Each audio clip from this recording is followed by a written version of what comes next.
আল্লাহ বলেন জমিনের জবান আমি সেদিন খুলে দিব রে। জমিন কথা বলবে, জমিন কথা বলবে, জমিন কথা বলবে। ইয়াউমাইদিন তুহাদ্দিসু আখবারাহা, জবানটা আল্লাহ আপনার বন্ধ করে দিবে। হাত কথা বলবে, পা কথা বলবে। আমার যুবক ভাইরা, এই ওয়াজ যদি 30 বছর আগে কেউ করত, মানুষ বসে বসে চিন্তা করত হাতে কেমনে কথা কয়, পায়ে কেমনে কথা কয়। এখনকার এত উন্নতির যুগে AI দিয়া হাতরেও কথা কইতে পারে, ঠিক না? তাহলে এটা বুঝতে সুবিধা হয়েছে যে আল্লাহ আমরা 30 বছর আগে জীবনে যে সময় মোবাইল, টাচ মোবাইল বাড়িছে না, ওই সময় কিন্তু কোরআনে বলা আছে মুখ বন্ধ হবে, হাত কথা বলবে। 30 বছর চিন্তায় ছিলেন হাত কেমনে কথা কয়, আল্লাহ প্রযুক্তি বাইর করে বুঝাইয়া দিছে, বন্দা দেখ আমি যে কইছিলাম হাত কথা কইব, দেখ মোবাইলও দেখ হাতে কেমনে কথা কয়, ঠিক না বেটি? হাতে কথা কয়, নৌকায় কথা কয়, গাড়িয়ে কথা কয়, বানাইছে না এটা? সব কথা বলতে পারে। আল্লাহ বলেন আমি সেদিন তার জবান বন্ধ করে দিব। সেদিন আমি ইয়াউমাইযিন তুহাদ্দিসু আখবারাহা, জমিন সেদিন সংবাদ পরিবেশন করবে, জমিন কথা বলতে থাকবে। তখন মানুষ আফসোস করে বলবে এটা কি হয়ে গেল, জমিন কেমনে কথা কয়, জমিনের জবান থেকে কিভাবে কথা বাহির হয়। আল্লাহ বলেন বিআন্না রাব্বাকা আউহা লাহা, এ জমিন এমনে এমনে কথা বলে না। বিআন্না রাব্বাকা আউহা লাহা, তোমার রব জমিনকে কথা বলার জন্য সুযোগ কইরা দিছে, জমিন কথা বলবে। আল্লাহ বলেন জমিন এমনে এমনে কথা কয় না, আমি আল্লাহ জমিন রে হুকুম করছি জমিন কথা কয়। আমার জীবনের আকাম কুকাম যা করছি সেদিন আমার জবান দিয়া বলা লাগবে না, অটোমেটিক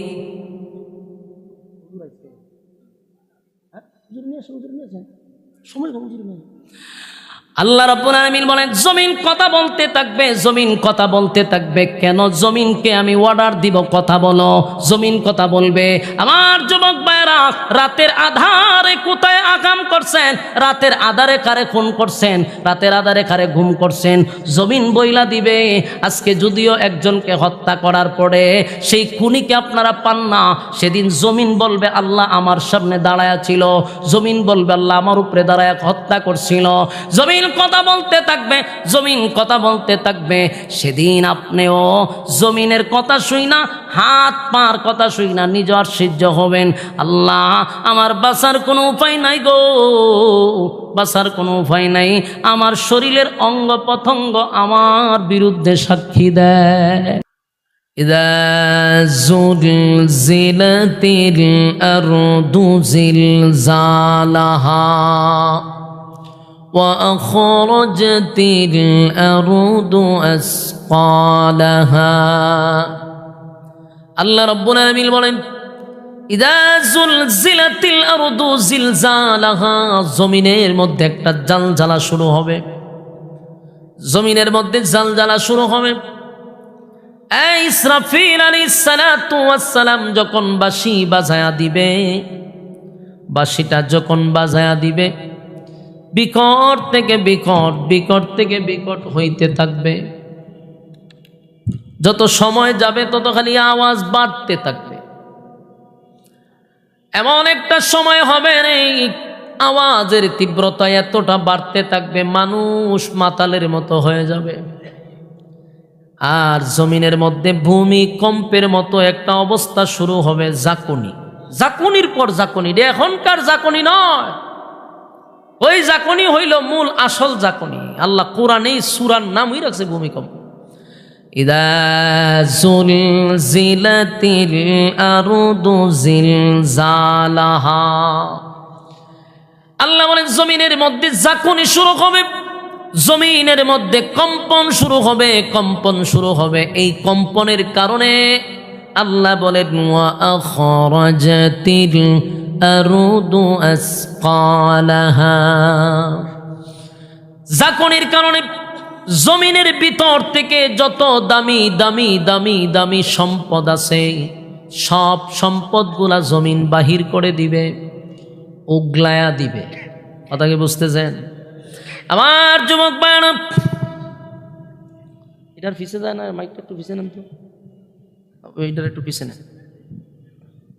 বাস বাস, চলো চলো চলো চলো চলো। وأخرجت الأرض أثقالها। জমিনের ভিতরে কিন্তু দামি দামি সম্পদ আছে, হীরা মণি মুক্তা, এমনকি স্বর্ণের পাহাড় পর্যন্ত জমিন উগলায়া দিবে, সব বাহির হয়ে যাবে। এই সম্পদ সেদিন মানুষ নিজের চোখে দেখতে পারবে, আর মানুষগুলি দেখে দেখে বলবে হায় আফসোস, হায় আফসোস, এই সম্পদের জন্য, এই সম্পদের জন্য নিজের ভাইকে হত্যা করছি, এই সম্পদের জন্য প্রতিবেশীর সঙ্গে আমরা ঝগড়া করছি, এই সম্পদের জন্য মানুষ খুন করছি, মানুষ গুম করছি। মানুষ বলতে থাকবে জমিন তোমার কি হয়ে গেল? ওয়াখরাজাতিল আরদু আসফালাহা, জমিনের ভিতর থেকে সব জমিন বাহির করে দিবে। ওয়াকালাল ইনসানু মা লাহা, সেদিন মানুষ বলা বলি করতে থাকবে জমিন তোমার কি হয়ে গেল রে? তোমার ভিতর থেকে দামি দামি দামি সম্পদগুলা বাহির করে দিচ্ছ, অথচ এই সম্পদ পাওয়ার জন্য আমরা মানুষ খুন করছি, টাকার জন্য আমরা মানুষ খুন করছি, টাকার জন্য কোনটাকে মানুষ মাইরা ফলাইছি, এই সম্পদ পাওয়ার জন্য নিজের ভাইকে মারছি। আজকে আমাদের চোখের সামনে জমিন এত বিশাল সম্পদ বাহির করে দিল, কেউ এখন আর সম্পদে ধরে না, কারণ অন্যদিকে চলতেছে ঝাঁকুনির পর ঝাঁকুনি। আর আওয়াজ বিকট থেকে বিকট, বিকট থেকে বিকট, বিকট থেকে বিকট, এমন একটা আওয়াজ শুরু হবে রে, মানুষ পাগলের মতো ঘুরতে থাকবে, মাতালের মতো হয়ে যাবে, ভয়ঙ্কর একটা পরিস্থিতি শুরু হবে। আল্লাহ বলবেন কুল্লু মান আলাইহা ফান, আমি আল্লাহ বলছি সব ধ্বংস করে দিব। সেদিন আল্লাহ মালাকুল মউত আজরাইলকে বলবে, মালাকুল মউত আজরাইল, সমস্ত প্রাণীকুল ধ্বংস করে দাও। আওয়াজটা বিকট থেকে বিকট হইতে থাকবে, মানুষ আর সহ্য করতে পারবে না, কোনো প্রাণীকুল সহ্য করতে পারবে না। তাই মানুষগুলি একের পর এক শেষ হয়ে যাবে, সমস্ত প্রাণীকুল মারা যাবে, কেউ আর বেঁচে থাকবে না। কিন্তু আওয়াজ বন্ধ হবে না, আওয়াজ তীব্র থেকে তীব্র হইতে থাকবে, ভয়ঙ্কর আওয়াজ বাড়তেই থাকবে, এত বাড়বে রে, সেদিন আওয়াজের কারণে সূর্যটা পর্যন্ত টুকরা টুকরা হওয়া শুরু হবে। অথচ জানেন এই সূর্য কত বড়? এই পৃথিবীর থেকে সূর্য হইল 13 লক্ষ গুণ বড়। এরা যখন বোঝা যায়, আমি গুরুস্থান জিয়ারত করতেছি, মুর্দা সব লয়ে বইছি, ঠিক না? এইটা ঠিক, নিজেও হইতেছে ঠিক। তা আপনারও খবরও থাকবে নি, কেনাইছেন খা চিন্তা করছেন নি আমি কার সামনে ওয়াজ করি, এরা হইল লাগেই না। সূর্যটা কি মনে হয় একটা ফুটবল? না আপনারা আওয়াজে বোঝা যায় হুজুর, কইতে তা হয় না, আমরা শুনতে থাকি। এই জাতের মুসল্লি লই আমি কেমনে ওয়াজ করতাম? আল্লাহ তুমি আমার টাইমটা তাড়াতাড়ি শেষ করে আমি জায়গা দাম। এই মুর্দার সামনে ওয়াজ করা আমার দ্বারা সম্ভব না। যেই জাতি মরে গেছে জিয়ারত করেন যে বেড়ার সামনে রেখা, কিন্তু ওয়াজ তো আর করেন যেত না। আমি কই কি তারা কই কি, এই সূর্য কি এতটুক বড়? সূর্য কত বড়? পৃথিবীর থেকে 13 লক্ষ গুণ বড়। হুজুরে কইছে না তো, বিজ্ঞানে কইছে, এরপরে তো বিশ্বাস করেন না। আমরা বলে তো আপনারা বিশ্বাস হয় না, আপনারা বিজ্ঞানের কথা বড় পছন্দ হয়। নাস্তিকরা যখন কয় তখন আপনার গিয়ে বুঝে পড়ে যে হয় এটা কথা ঠিক, আর হুজুররা যখন কোরআন থেকে কয় এটা বিশ্বাস হয় না। লন নাস্তিকদের কথাই কই, এরা বলছে পৃথিবীর থেকে 13 লক্ষ গুণ বড় সূর্য। একটু সুবহানাল্লাহ কইতে পারে, ধরে নিলাম 13 লক্ষ গুণ বড়। এরা কি সুতাদা মাপছি? এরপরে এরা কইছে 13 লক্ষ গুণ বড়। এরপরে আমাদের দেশে রামবামরাও বিশ্বাস করছে, কিন্তু আমরা যদি আরো বড় কই কবে না হুজুর আর তা জ্ঞান নাই। 1500 বছর আগে রাসুলের যা হইয়া গেছে তাওই হইতেছে, তাওই বাস্তব। রাসুল বইলা গেল 1500 বছর পরে তোরা বুদ্ধিজীবী নামক প্রতিবন্ধীরা বলতেছ ১,৫০০ বছর পরে। এরপরও তোরার মতো কিছু অবৈধ সন্তান আছে, এরা তোরার কথা বিশ্বাস করে, কোরআনের কথার বিশ্বাস করতে রাজি না। কোরআনে যতটা কথা ১,৫০০ বছর আগে বইলা গেছে, এখন পর্যন্ত তারা গবেষণাই করতেছে, লাস্টে দিয়ে এই কথাটি কয়। ঠিক না বেটি? নেন আপনাদের বিজ্ঞানের কথা বলতেছি, তারা বলছে ১৩ লক্ষ গুণ বড়। তো ১৩ লক্ষ গুণ বড় যদি সূর্য হয়, এই সূর্য যদি ভাঙ্গা ফোড়ে, পৃথিবী তালাশ করে পাইবেন আপনি? কারণ এটা পৃথিবীর থেকে বড়। পৃথিবীর উপরে যদি ফোড়ে, পৃথিবী কো নাই, সূর্যের তলে। চিন্তা করেন সূর্য কত বড়। এখন শুনেন, ১,৫০০ বছর আগে রাসূল বইলা গেছে যে সূর্যের থেকেও নক্ষত্র আরো বেশি বড়। বিজ্ঞানে কইছে, বিজ্ঞানে কয় কথা ঠিক করুই।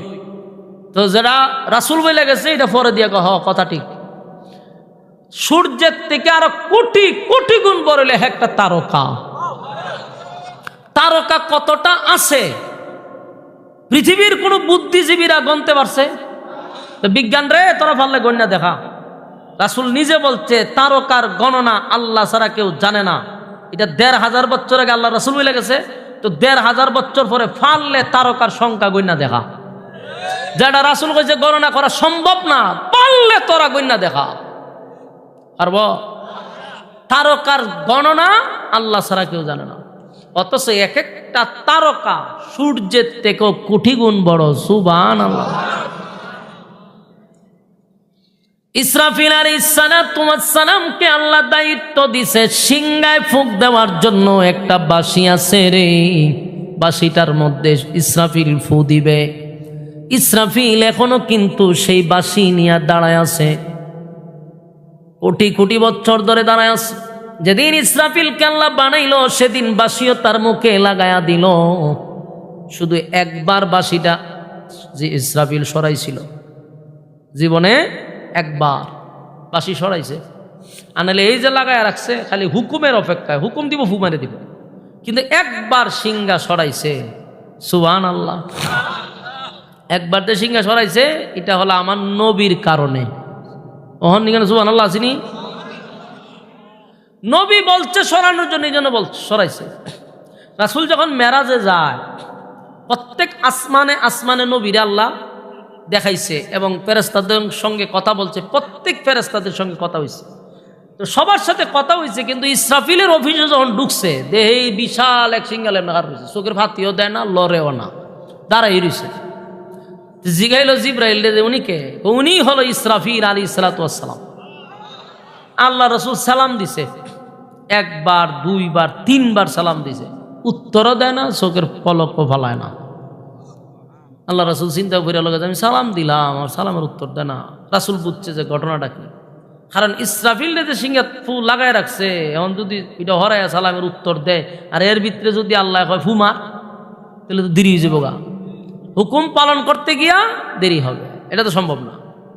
তখন আল্লাহ রাসূল বলেন, ইসরাফিল, আমি বুঝতে পারছি তুমি কেন আমার সালামের উত্তর দাও না, তবে তুমি নিশ্চিত থাকো আমারে আল্লাহ দাওয়াত দিয়ে আনছে, আমি কিন্তু এমনি আসি নাই। আমারে দাওয়াত দিয়ে আনছে, আমি বিনা দাওয়াতে এই আসমানে উঠি নাই।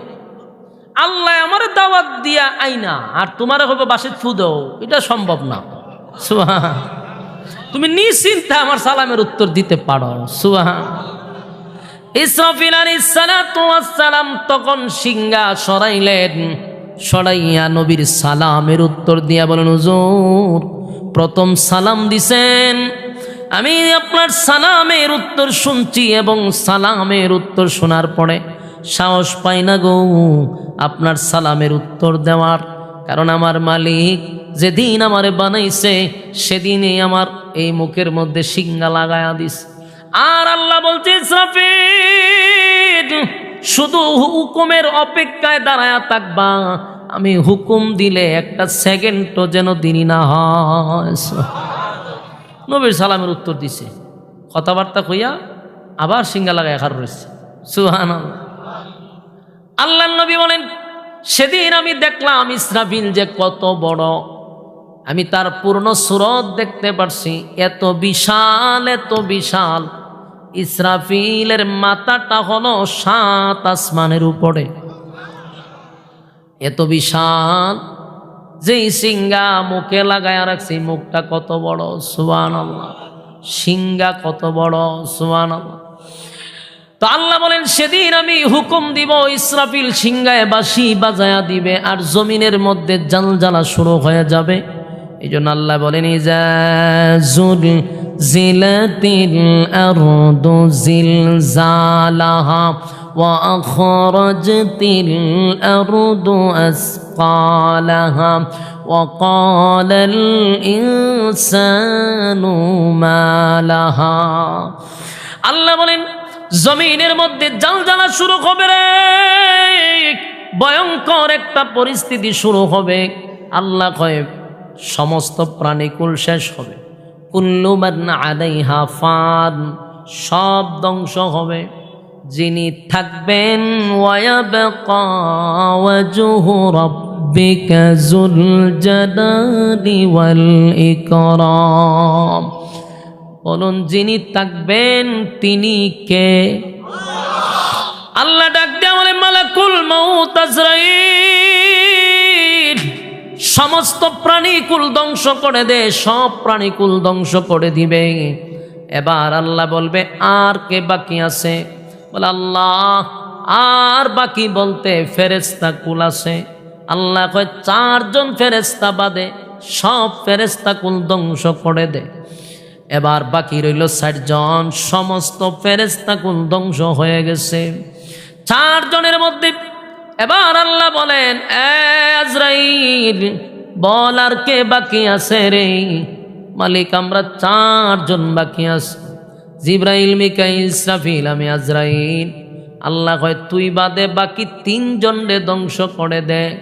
আমার যুবক ভাইরা, জিবরাইল হলো সমস্ত ফেরেশতাদের সর্দার, সেই ফেরেশতা জিবরাইলকেও ধ্বংস করে দিল, মিকাইলও ধ্বংস করলো, যিনি সিংহায় ফুঁক দিল তারও ধ্বংস করে দিল। এবার বাকি আল্লাহ জিগায় আর কে বাকি আছে রে? মালাকুল মউত আজরাইল বলে মালিক আপনি চিরঞ্জীব আর আমি আপনার গোলাম আজরাইল। আল্লাহ ডাক দিয়ে বলে আমি না বললাম কুল্লু মান আলাইহা ফান, সব ধ্বংস হবে। সব যদি ধ্বংস হয় তুই বাকি থাকবি কেন?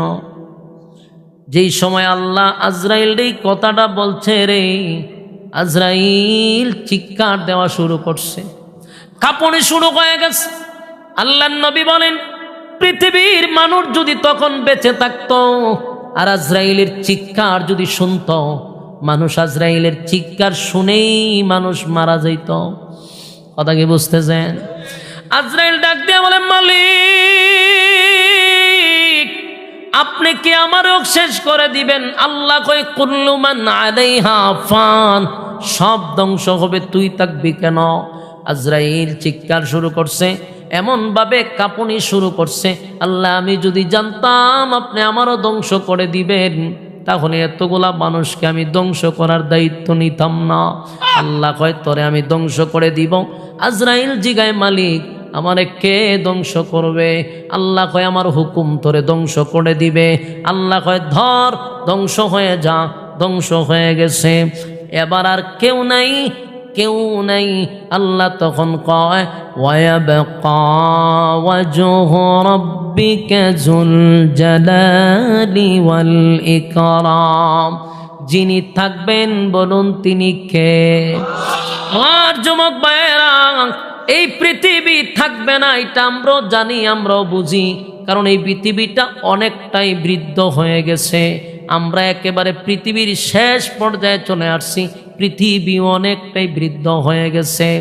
এই পৃথিবী বেশি দিন আল্লাহ রাখবে না, কারণ কিয়ামতের 1 নাম্বার আলামত হলো আমার নবী যখন দুনিয়ায় আসছে, এটাই হলো কিয়ামতের আলামত। কারণ আমার নবীর পরে আর কোন নবী রাসূল দুনিয়ার জমিনে আসবে না, তার মানে আমার নবীরে পাঠাইয়া নবুয়তের দরজায় তালা মাইরা দিছে। আমার যুবক ভাইরা, তাই মালিক বুঝাইয়া দিল পৃথিবী বয়স্ক হয়ে গেল, পৃথিবী বেশি দিন থাকবে না। তবে শোনো, পৃথিবী আমি ধ্বংস করে দিব, পৃথিবী আমি ধ্বংস করে দিব। এই যে প্রথম সিংহায় ফুঁক দিল ইসরাফিল আলাইহিস সালাতু ওয়াস সালাম, এরপরে কিতাবে আসছে, কোনো জায়গায় আসছে 3 বার ইসরাফিল সিংহায় ফুঁক দিবে 3 বার, কোনো জায়গায় আসছে 2 বার।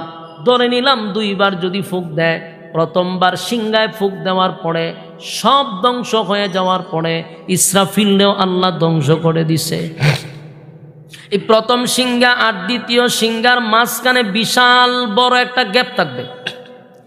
এই গ্যাপটা যে কত হাজার বছর হতে পারে এটা আমার মালিক ছাড়া কেউ জানে না, কারণ তখন আর কেউ নেই। প্রথম সিংহায় ফুঁক দেওয়ার পরে আর দ্বিতীয় সিংহার মাঝখানে হাজার হাজার বছর চলে যেতে পারে, এটা আর কোনো হিসাব নাই, এটা উল্লেখও করে নাই। বলছে প্রথম সিংহা দ্বিতীয় সিংহার মাঝখানে বিশাল একটা গ্যাপ থাকবে। এরপরে আল্লাহ সব ধ্বংস করে দেওয়ার পরে এবার নিজে নিজে একা একা আল্লাহ বলতে থাকবে, আল্লাহ নিজেই বলবেন লিমানিল মুলকুল ইয়াউম লিল্লাহিল ওয়াহিদিল কাহ্হার। আল্লাহ যখন একা তখন বলবে পৃথিবীর মানুষেরা, এ পৃথিবীর রাজা বাদশারা, দুনিয়ায় যারা তোরা জুলুম করতি, দুনিয়ায় যারা নেতাগিরি করতি, পাওয়ার খাটাইতি, আজকে তোরা কোথায়? কেউ কথা বলে না। আল্লাহ ফেরাউনরে ডাক দিব, নমরুদরে ডাক দিব, এ ফেরাউন ক্ষমতা তো কম দেখাস না, নমরুদ কোথায় রে? নমরুদেরও কোনো খবর নাই। আল্লাহ বড় বড় জালেমদেরকে ডাক দিব যারা জুলুম করছে, সব জুলুমকারীদেরকে আল্লাহ ডাক দিবে। যারা জুলুম করছে আপনিও যদি ঘুরে দেন আপনারও ডাকবো, আমরা আফারও ডাক দিব। কথা বুঝতেছেন? 100% আফারে ডাক দিব। আমরা তো আফা খাটে না, বয়স হয়ে যা আম্মা, হ্যাঁ অনেকে আম্মা ডাকতো। আচ্ছা যাক, উনারও ডাক দিব। এরপরে সাওয়ালা, হ্যাঁ জামাইরও ডাক দিব, কারণ এ জুলুম কম করতেছে, সবাইরে ডাক দিব। আল্লাহ জিগাইব জুলুম করছ, দাঁড়া, কেউর কোনো শব্দ নাই, তো নিজেই হইব লিল্লাহিল ওয়াহিদিল কাহ্হার। আজকের রাজত্ব আমার, সুবহানাল্লাহ। আজকে আমার রাজত্ব, আমার রাজত্ব। আল্লাহ তখন ইসরাফিলরে আবার জিন্দা করব, ইসরাফিলরে আবার জীবিত করবে। আবার ফু দে, প্রথম ফু দিছত না, বলে জি, বলে আরেকবার দে, আরেকটা ফু মারব। দ্বিতীয় সিংহায় যখন ফুক দিবে তখন বলা হয়েছে প্রত্যেকটা মানুষের ভিতরে আবার রুহু আসবে, রুহু আসবে। যারে যেখানে খবর দেওয়া হয়েছে, আপনারা যদি খবর দেওয়া হয় এই জায়গায়, আপনি এখান থেকে দাঁড়াবেন। হবিগঞ্জের মানুষ নারায়ণগঞ্জ দাঁড়াইতো না, নারায়ণগঞ্জের মানুষ হবিগঞ্জ দাঁড়াবে না। যারে যেখানে খবর দেওয়া হয়েছে এখান থেকে দাঁড়াইবে। অনেক মানুষরে সাপে খায় না, কথা হয় না, আস্তা মানুষ সাপে খায় না, তো সাপে খাইয়া হজম টজম করে পায়খানা করে পানি তোলাই দেয়, ওই পানির থেকে ওইটা হারিব। অনেক মানুষ মরলে পরে কুমিরে খায়, কুমিরে খাওয়ার পরে এটাও প্রস্রাব পায়খানা করে তোলাই দেয়, ওখান থেকে ওইটা হারিব। যারে যেখানে খবর দেওয়া হইব ঠিক ওখান থেকে ওইটা দাঁড়াবো। আমার যুবক ভাইরা, ইসরাফিল আলাইহিস সালাতু ওয়াস সালাম যখন আবার সিংহায় ফুঁক দিবে, সব মানুষের ভিতরে রুহু আসবে, কিন্তু ওইটা খারিত না, রুহু আসবে। রুহু আসার পরে সর্বপ্রথম যাকে আল্লাহ দাঁড় করাবে তিনি হলেন সমস্ত নবীকুলের সম্রাট নবী মুহাম্মদুর রাসূলুল্লাহ সাল্লাল্লাহু আলাইহি ওয়াসাল্লাম। আল্লাহ বলবে জিবরাইল, জিবরাইলকে আবার জীবিত করলো। জিবরাইল নেই, তোমার দায়িত্ব হলো আমার বন্ধুকে হাসরের মাঠে দাঁড় করায়া দিবা। কিন্তু জিবরাইল ওইটা এখনকার পৃথিবী আর তখনকার পৃথিবী কি এক? কারণ এর ভিতরে দুনিয়ার অবস্থা খুব খারাপ, আসমান ভাঙ্গা পড়ছে, সূর্য চন্দ্র গ্রহ নক্ষত্র পাহাড় পর্বত যত সাগর আছে, নদী আছে, নালা আছে, খাল আছে, বিল আছে, সবগুলার মধ্যে আগুন ধরে গেছে। জমিনের অবস্থা ভয়াবহ রে। আল্লাহ এমন জালজালা দিছে, সব জায়গায় আগুন ধরে গেছে। এই জমিন নতুন করে একটা সমতল হয়ে যাবে। এখনের এই পৃথিবী আর তখনকার পৃথিবীর মধ্যে বেশ কম আছে না নাই? এখনকার পৃথিবীতে মাঠ আছে, বাড়ি আছে, ঘর আছে, প্যান্ডেল আছে, মাইক আছে, ঠিক নেই, সব আছে, মানুষ বসবাস করার সিস্টেম আছে। কিন্তু তখনকার পৃথিবীটা হবে একেবারে সমতল, যেই পৃথিবীর মধ্যে আল্লাহ হাসরের মাঠ কায়েম করবে। তখন জিবরাইল জীবিত করার পরে জিবরাইল তালাশ করতেছে, নবীর রওজা তালাশ করে, কিন্তু জিবরাইল পায় না। পাইব কেমনে? আগের আরোহণ কি বেশ কম আছে না নাই? এখন জিবরাইল নবীর রওজা পায় না, দৌড়াইয়া ইসরাফিলের কাছে গিয়া কয়, ইসরাফিল রে, তুই যে বাঁশিত ফু মারছস, এখন তার পৃথিবীর কোথাও আমি নবীর রওজা পাই না। নবীর রওজা কোথায় আছে? কয় নবীর রওজা কোথায় আছে আমি তো জানি না, আমার সিংগায় ফুক দেওয়ার কথা বলছে, আমি দিছি, এরপর আমিও নাই, আমারও সাইজ করে লিছে। তাহলে এখন কারে জিগা? মুখ মাটিরে জিগা, মাটিরে জিগা কই রাখছে? জিবরাইল মাটিরে প্রশ্ন করে, মাটিরে তোর কোন জায়গায় আমার নবীরে রাখছ? ক আল্লাহ আমারে দায়িত্ব দিছে। মাটি জবাব দেয়, যখন ইসরাফিল সিংগায় ফুক দিছিল তখন আমার মধ্যে যে একটা জ্বালা শুরু হয়েছিল, আমার মধ্যে আমি নাই। এমন ভয়ঙ্কর পরিস্থিতি হয়েছে গো, এক বাঁশির পু দেওয়ার কারণে আল্লাহ তামাম পৃথিবীটারে ধ্বংস কইরা দিল। সূর্য, চন্দ্র, গ্রহ, নক্ষত্র, পাহাড়, পর্বত, সাগর, নদী, নালা, খাল, বিল, কীট পতঙ্গ, যা দেখছি যা দেখি না সব উলট পালট হয়ে গেছে, সব আল্লাহ ধ্বংস করে দিছে। আল্লাহ ডাক দিয়া বলে, বান্দারে এইটা হলো সমষ্টিগত কিয়ামত। এই কিয়ামত আসার আগে প্রত্যেকের কিন্তু ব্যক্তিগত কিয়ামত আছে। আমাদের সর্বপ্রথম সেই কিয়ামতের জন্য প্রস্তুতি নেওয়া দরকার, যেটা আমাদের ব্যক্তিগত হবে, ঠিক না বেটি? আমার আর তোমার কিয়ামত ব্যক্তিগত হবে। এই কিয়ামতের জন্য যেটা ব্যক্তিগত হবে সেটার জন্য আমাদের প্রস্তুতি নেওয়া দরকার। কারণ প্রত্যেকটা মানুষ, সে নেককার হোক বদকার হোক, মৃত্যুর স্বাদ তার গ্রহণ করতেই হবে। কিন্তু সিস্টেম আগেও বলে দিছি, আগেও আপনাদেরকে বইলা দিছি, কারো রুহুটা নেওয়া হয়, মালাকুল মউত আজরাইল ভয়ঙ্কর রূপ ধারণ করে এবং জাহান্নামের শাস্তিগুলা তারে দেখাইতে থাকে আর বলতে থাকে, দেখ এই জায়গাতে হবে তোর ঠিকানা। এই পরিস্থিতি দেখার পরে যেই রুহুটা নেওয়া হয় তার অস্তিত্ব থাকে না, সে বাহির হইতে চায় না, ভয়ঙ্কর একটা রূপ ধারণ করে তার রুহুটা নেওয়া হয়। যেই মাত্র রুহুটারে নিতে চায়, রুহু বাহির হতে চায় না, প্রতিটা শরীরের অঙ্গ পতঙ্গ দিয়া রুহু দৌড়াদৌড়ি করতে থাকে। মালাকুল মউত আজরাইল পায়ের বিদ্রা আঙ্গুলির থেকে ছিপাইতে ছিপাইতে তার রুহুটা এখান পর্যন্ত নিয়ে আসে। দেখবেন মানুষ যখন দুনিয়ার থেকে বিদায় হয়ে যায় রে, তার শরীরটা যেন কেমন হয়ে যায়, শরীরের ভিতরে আর কিছু থাকে না, সব ছিন্ন বিচ্ছিন্ন হয়ে যায়। রুহুটারে বাহির করার জন্য যখন টানা হেঁচড়া শুরু করে, ভয়াবহ পরিস্থিতি। আমার যুবক ভাইয়েরা, আবার একই রুহু নেককারের নেওয়া হবে, কিন্তু নেককারের রুহু নেওয়ার সময় জান্নাতি সব আল্লাহ বলেন ফেরেশতা একটা টিম আসে তার রুহু নেওয়ার জন্য, সুন্দরভাবে তার সামনে বসে তারে জান্নাত দেখায়, আনন্দ দেয় আর বলে, চিন্তার কোনো কারণ নাই, এই যে বালাখানা দেখতেছ সেখানে তোমার চিরস্থায়ীটাই হবে। আমার যুবক ভাইয়েরা, জান্নাতি জান্নাত দেখার পরে আনন্দে আনন্দে পাগল পাগল হয়ে যাবে। তার রুহু যখন আজরাইল টানা হেঁচড়া শুরু করবে, আনন্দের কারণে অনেকটাই সে ভুলে যাবে। সুবহানাল্লাহ। আল্লাহর রাসূল বলেন, নেককার হোক বদকার হোক, নেককার হোক বদকার হোক, মৃত্যুর যন্ত্রণা আপনাকে সহ্য করতেই হবে।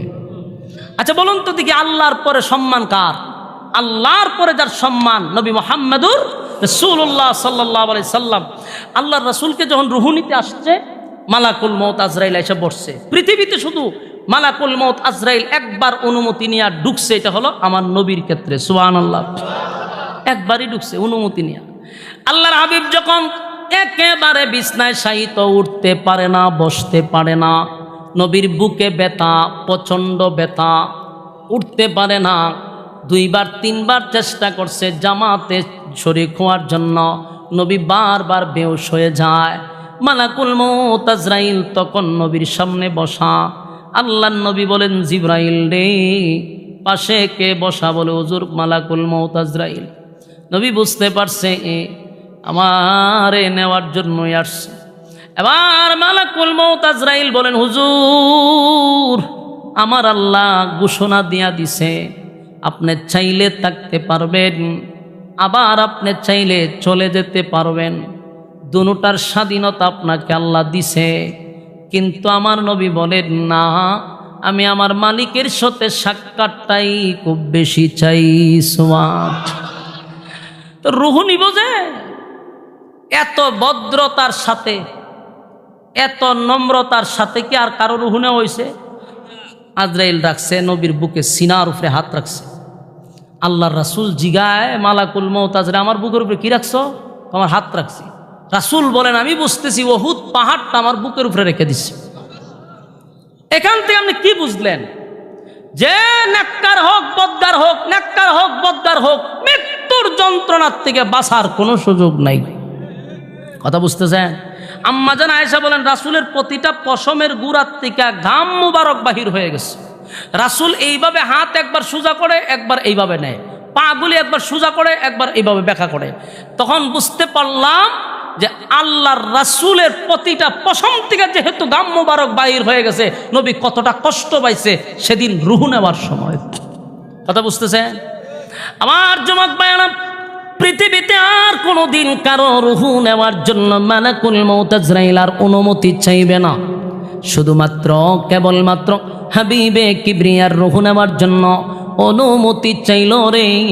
আল্লাহর নবী অনুমতি দেওয়ার পরে জিবরাইল নবীর পাশেই বসা। যেই মাত্র মালাকুল মউত আজরাইল নবীর বুকের উপরে হাত রাখলো, সিনার উপরে হাতটা রাখলো, আল্লাহর নবী বলেন, মালাকুল মউত আজরাইল, আমি যেন বুঝতেছি উহুদ পাহাড় আমার বুকে রাখছস। আমার যদি এমন কষ্ট হয় রে, আমার গুনাহগার উম্মতের রূহটা কেমন করে বাহির হবে? আল্লাহর নবী মৃত্যুর সময়ে, মৃত্যুর দ্বার প্রান্তে মালাকুল মউত আজরাইলের সামনেও উম্মতকে ভুলে নাই। সুবহানাল্লাহ। ডাক দিয়ে বলে, আমার উম্মতের কেমন লাগবে রে? মালাকুল মউত আজরাইল কয়, হুজুর আমারে সৃষ্টি করার পরে আজকে পর্যন্ত এত ভদ্রতার সাথে, এত নম্রতার সাথে কারো রূহ আমি বাহির করি নাই। নবীজি, কারো কাছ থেকে আমি অনুমতি চাই নাই, আমার অনুমতি লাগে না। আল্লাহর নবী তখন বুঝতে পারল, মালিক আমার গুনাহগার উম্মতের কি হবে?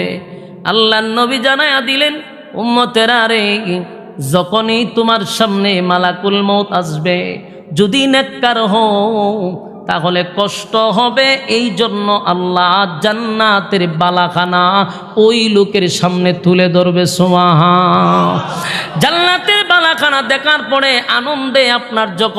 আনন্দে আপনি যখন তাকায়া থাকবেন যে আমি ঢুকতে চাই, এই পৃথিবীর মায়া তখন আপনার থাকবে না। ঠিক এই মুহূর্তে আপনার রূহটা বাহির করে নিয়ে যাবে। এটা হলো একটা। 2 নাম্বার হলো, বদকার যদি হয় জাহান্নামের শাস্তি দেখাইয়া দেখাইয়া তার রূহটা বাহির করবে। উপায় থাকবে না, উপায় থাকবে না, উপায় থাকবে না। প্রত্যেকটা মানুষের ব্যক্তিগত একটা কিয়ামত শুরু হয়ে যাবে। আল্লাহর নবী বলেন, ব্যক্তিগত কিয়ামত এটাও একটা কিয়ামত। আর সমষ্টিগত কিয়ামত। আল্লাহ কয় অনুফিকা ফিস সূর, সূর মানে সিংহা যেটা আমরা বলি, এটা একটা বাঁশি। ইসরাফিলের মুখ দিয়া যখন বাঁশি বাজায়া দিবে, এটা হবে সমষ্টিগত কিয়ামত। গোটা পৃথিবীকে আল্লাহ ধ্বংস করে দিবে, বিশ্ব পরিস্থিতির পরিসমাপ্তি ঘটায়া দিবে। আর সব ধ্বংস হওয়ার পরে এবার আল্লাহ বলেন, আমি যখন সব ধ্বংস করে দিব, দ্বিতীয়বার আবার ইসরাফিলকে আমি জীবিত করব। আবার যখন সিংহায় ফুঁক দিবে, আবার মানুষের ভিতরে রূহ ঢুকবে। মানুষগুলা দৌড়াইতে দৌড়াইতে হাসরের মাঠে যখন দাঁড়াবে, সেদিন আল্লাহ শুরু করবে বিচার। এই বিচার দুনিয়ার বিচার নয় রে, এটা ইনসাফের বিচার। কিসের বিচার? যে ইনসাফের জন্য হাদি দুনিয়ার থেকে ত্যাগ হইছে, দুনিয়া ছাড়ছে শুধু ইনসাফের বিচার বইলা বইলা। আজকেও পর্যন্ত তার বিচার হইলই না। জীবনের শেষ কথা বলে গেছিল, আমি যদি মরে যাই অন্তত আপনারা আমার বিচারটা কইরেন। এই সরকার এখন পর্যন্ত বিচার কমপ্লিট করতে পারল না। আমার যুবক ভাইয়েরা, দুনিয়ায় যদিও ইনসাফের বিচার না হয়, কিন্তু পরকালে আমার মালিক নিজেই ইনসাফের বিচার করবে। দেখেন আল্লাহ কি বলেন, وأخرجت الأرض أثقالها وقال الإنسان ما لها। এরপর আল্লাহ বলেন, ইয়াউমাইযিন তুহাদ্দিসু আখবারাহা। সেদিন জমিন সাংবাদিক হয়ে যাবে, জমিন সেদিন কথা বলবে। সুবহানাল্লাহ আছে। আল্লাহ বলেন, জমিনের জবান আমি সেদিন খুলে দিব রে। জমিন কথা বলবে, জমিন কথা বলবে, জমিন কথা বলবে। ইয়াউমাইযিন তুহাদ্দিসু আখবারাহা। জবানটা আল্লাহ আপনার বন্ধ করে দিবে। হাত কথা বলবে, পা কথা বলবে। আমার যুবক ভাইরা, এই ওয়াজ যদি 30 বছর আগে কেউ করত, মানুষ বসে বসে চিন্তা করত হাতে কেমনে কথা কয়, পায়ে কেমনে কথা কয়। এখনকার এত উন্নতির যুগে AI দিয়া হাতরেও কথা কইতে পারে, ঠিক না বেটা? তাহলে এটা বুঝতে সুবিধা হয়েছে যে আল্লাহ, আমরা 30 বছর আগে জীবনে যে সময় মোবাইল, টাচ মোবাইল বাড়িছে না, ওই সময় কিন্তু কোরআনে বলা আছে মুখ বন্ধ হবে, হাত কথা বলবে। 30 বছর চিন্তায় ছিলেন হাত কেমনে কথা কয়। আল্লাহ প্রযুক্তি বাইর করে বুঝাইয়া দিছে, বন্দা দেখ আমি যে কইছিলাম হাত কথা কইব, দেখ মোবাইলও দেখ হাতে কেমনে কথা কয়। ঠিক না বেটি? হাতে কথা কয়, নৌকায় কথা কয়, গাড়িয়ে কথা কয়, বানাইছে না? এটা সব কথা বলতে পারে। আল্লাহ বলেন, আমি সেদিন তার জবান বন্ধ করে দিব। সেদিন আমি ইয়াউমাইযিন তুহাদ্দিসু আখবারাহা, জমিন সেদিন সংবাদ পরিবেশন করবে, জমিন কথা বলতে থাকবে। তখন মানুষ আফসোস করে বলবে, এটা কি হয়ে গেল? জমিন কেমনে কথা কয়, জমিনের জবান থেকে কিভাবে কথা বাহির হয়। আল্লাহ বলেন, বিআন্না রাব্বাকা আউহা লাহা। জমিন এমনে এমনে কথা বলে না। বিআন্না রাব্বাকা আউহা লাহা, তোমার রব জমিনকে কথা বলার জন্য সুযোগ কইরা দিছে, জমিন কথা বলবে। আল্লাহ বলেন, জমিন এমনে এমনে কথা কয় না, আমি আল্লাহ জমিন রে হুকুম করছি, জমিন কথা কয়।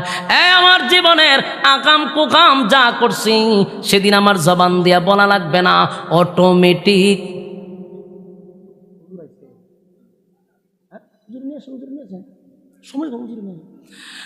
আল্লাহ রাব্বুল আলামিন বলেন, জমিন কথা বলতে থাকবে, জমিন কথা বলতে থাকবে। কেন? জমিনকে আমি অর্ডার দিব, কথা বলো। জমিন কথা বলবে। আমার যুবক ভাইরা, রাতের আধারে কোথায় আকাম করছেন, রাতের আধারে কারে খুন করছেন, রাতের আধারে কারে গুম করছেন, জমিন বইলা দিবে। আজকে যদিও একজনকে হত্যা করার পরে সেই খুনিকে আপনারা পান না, সেদিন জমিন বলবে আল্লাহ আমার সামনে দাঁড়ায়া ছিল, জমিন বলবে আল্লাহ আমার উপরে দাঁড়ায়া হত্যা করছিল। জমিন কথা বলতে থাকবে, জমিন কথা বলতে থাকবে। সেদিন আপনিও জমিনের কথা শুই না, হাত পার কথা শুই না, নিজ আশ্চর্য হবেন, আল্লাহ আমার বাঁচার কোনো উপায় নাই গো, বাঁচার কোনো উপায় নাই।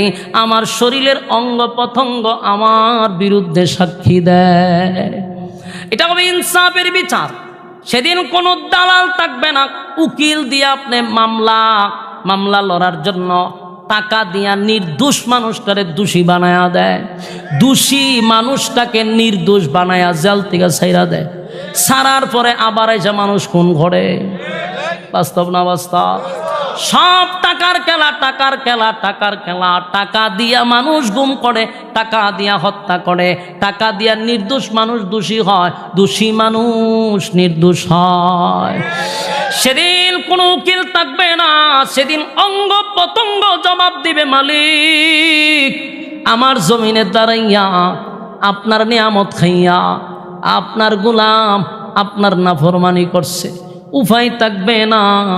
সেদিন বড় ভাই নাই, ছোট ভাই নাই, ছোট নেতা নাই, বড় নেতা নাই, ফাতি নেতা নাই, কোনো নেতা নাই। সেদিন কেউ কারো হবে না। আল্লাহ তো নিজেই বলেন, ইয়াউমা ইয়াফিরুল মারউ মিন আখিহি ওয়া উম্মিহি ওয়া আবিহি ওয়া সাহিবাতিহি ওয়া বানি। কেউ কারো হবে না, কেউ কারো হবে না। সেই দিন আসতেছে কিনা বলুন? সবার জন্য আসতেছিনি? সেই দিনের জন্য কারা কারা প্রস্তুতি নিছেন হাত তুল্লা দেখায়া দেন।